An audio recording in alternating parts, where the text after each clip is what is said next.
बिस्मिल्लाहिर्रहमानिर्रहीम।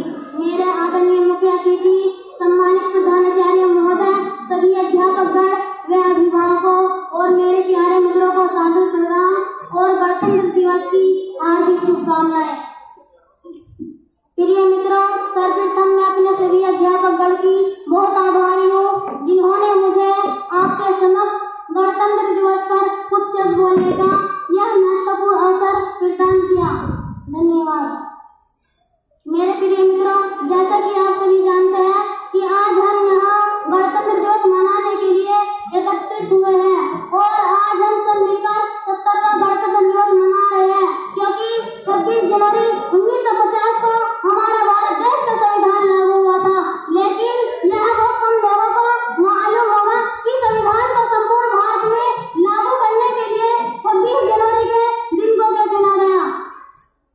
प्रिय मित्रों, मैं आपको यह बता दूं कि लगभग आजादी से 20 वर्ष पहले रावी नदी के तट पर भारतीय क्रांतिकारियों और उसी समय भारतीय राष्ट्रीय कांग्रेस ने 26 जनवरी 1930 ईस्वी को यह घोषणा कर दी थी कि संपूर्ण भारत पर हमारा जन्मसिद्ध अधिकार है, अर्थात भारत को पूर्ण राज्य घोषित किया गया।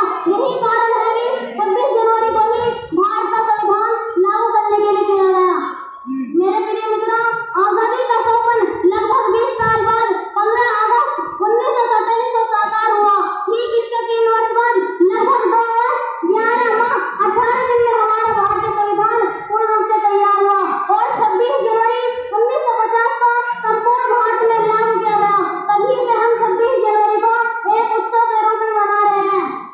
प्रिय मित्रों, वर्तमान में हमारा जो भी अस्तित्व है वो हमारे पूर्वजों, स्वतंत्रता सेनानियों के बलिदानों व त्यागों का परिणाम है। आज हम सब उन शहीदों को याद करें जिन्होंने हमें आजादी दिलाई। प्रिय मित्रों, यह उत्सव संपूर्ण भारत में अत्यधिक उत्साह के साथ मनाया जाता है और आज के दिन हमारे प्रधानमंत्री जी के द्वारा लाल किले पर झंडा फहराया जाता है और भारतीय सैनिक परेड के साथ राष्ट्रीय ध्वज को सलामी देते हैं और भारत में विविधता में एकता का प्रदर्शन करने के लिए अलग अलग राज्यों के द्वारा भारतीय संस्कृति और परंपरा की एक बड़ी प्रदर्शनी दिखाई जाती है।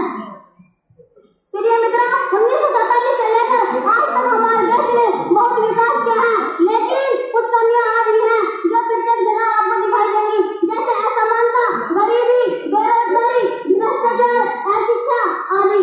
प्रिय मित्रों, डॉक्टर APJ अब्दुल कलाम ने कहा कि अगर एक देश भ्रष्टाचार से मुक्त होता है और सुंदर मस्तिष्क का एक राष्ट्र बनता है, तब मैं दृढ़ता से महसूस करता हूँ कि 3 प्रधान